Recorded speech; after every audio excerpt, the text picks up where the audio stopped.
Well, hello guys, and welcome back to another Rick and Morty review. In this episode, we'll be taking a look at Season 2, Episode 2, Mortynight Run. Now, I want to say going into this is a really good episode, right? This episode is great, but this is easily the episode I have seen the most in the entire show. I've at least seen it 20 times. And I'm just kind of like, when I went in to do this review, I was like, I put it off for a while because I was just like, oh, I've seen it so many times. I have to watch it another 3 more times to do a review. I really didn't want to watch it another 3 more times. But I did it, and here we are. Again, it's a great episode. So, it starts off, Morty is getting a driving lesson on how to drive the spaceship, right? He's getting it from Rick, but then Rick gets called off on some business, so Jerry's with them by perchance. So they take Jerry to a Jerry Baree. It's basically a Jerry daycare. Okay, that's a really funny concept. Just the idea that, oh yeah, Jerry's can't last 5 minutes out in space. So here's a daycare full of Jerry's. That's really funny.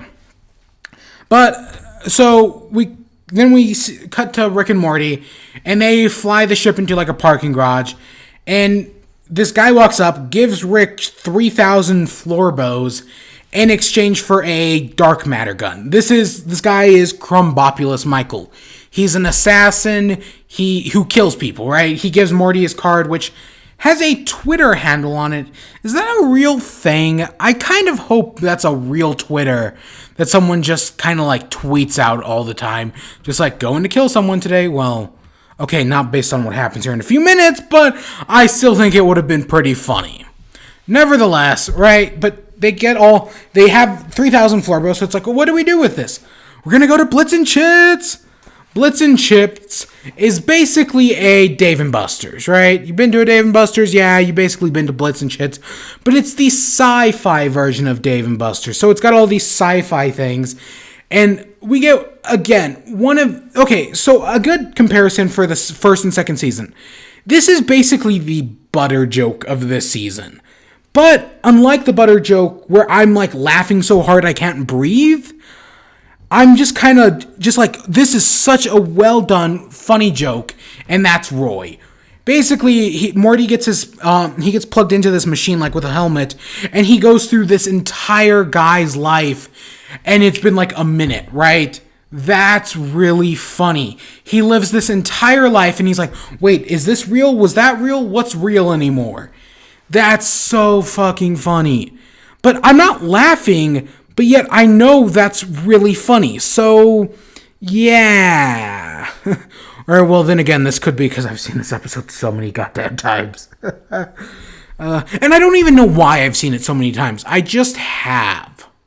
But we cut back to Jerry, and we see him hanging out with all the other Jerrys. He doesn't want any part of it, right? He's like, oh, whatever. But he does get suckered in. They have like a bath, then they go watch a movie. But here's the thing. I was thinking about this. I was like, well, maybe the reason Jerry's not on board with it is because, remember the Rickest Rick and the Mortiest Morty? Wouldn't Jerry be the Jerryest Jerry? But then I gotta remember that in Rick Potion number 9, they killed off their timeline and jumped into a new one. So would that still make him the Jerryest Jerry? Right, you see where I'm going at here?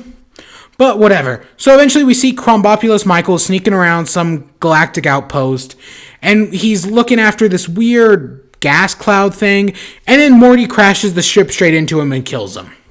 Right? And Rick comes in to interrupt, and he calls the gaseous thing a fart, so the thing instantly assumes its name is Fart. Which, okay, it's a simple, funny joke. It speaks through telepathy. I'm pretty sure it's voiced by one of the guys from Flight of the Conchords. And we'll get back to that, because I'm like 99% sure he does the song, which we'll get to in a minute. But yeah, which one isn't it? It's one of them. I know that. Jamie Clement, or Clement, something, whatever, you know what I mean.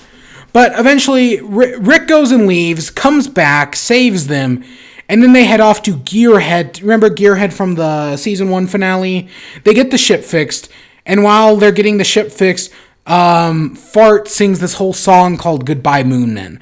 I have referenced this song multiple times on this channel. The only example I can think of is Gemini off the top of my head, but I've referenced it. And all my cynicism towards watching this episode for just over and over again, the second this song started up, it all just faded away out, because this is such a great song. This is so great. I love this song so much. It's so well done. It's such creative visuals. It's all amazing. My God. It's honestly worth watching the episode just for this and the Roy joke. But we cut back to Jerry's plot and find out that sometimes Jerry's don't leave. Sometimes they just kind of stay there forever and they're forgotten about. And then quickly we jump back to Rick and Morty's plot and we find out the reason why everybody wants the fart is because it can it can manipulate atoms and it turns oxygen into gold. Right? But Gearhead eventually sells them out. Rick rips off of his balls and puts them where his mouth is. That's funny. And we eventually get this chase scene, right? When they're killing a bunch of people. And then they get surrounded and the fart goes out, sings the little song, and just kills fucking everybody. He manipulates a single person and he causes like a Rube Goldberg machine that kills everyone. That's great. And the entire time Rick's like, why didn't we just go to Blips and Chicks? Fuck you, Morty. We should have just stayed at Blips and Chicks. We wouldn't have had to kill a single person. We cut back to Jerry and we see him leave the daycare and eventually go out into the alien world where, Jerry's can't survive 5 minutes, just like they said earlier in the episode. So he eventually runs back to the daycare and they find out that in some timelines, Beth gets remarried. Okay. And I just love the scene of all of them trying to hook up stereo systems on TVs. That's really funny. But then we cut back to Rick and Morty, and they finally arrive on the Prometheum. They finally arrive at the Prometheum Nebula. He takes Fart back to the wormhole, and Fart reveals that he's going to head back and then come back because carbon-based life forms are like a cancer to them. And they're going to come back and purge all of them. So, because he saved the fart, everyone's now going to die. So, Morty's like, sing the song one more time. He does, and then Morty shoots and kills Fart with the dark matter gun. Holy shit.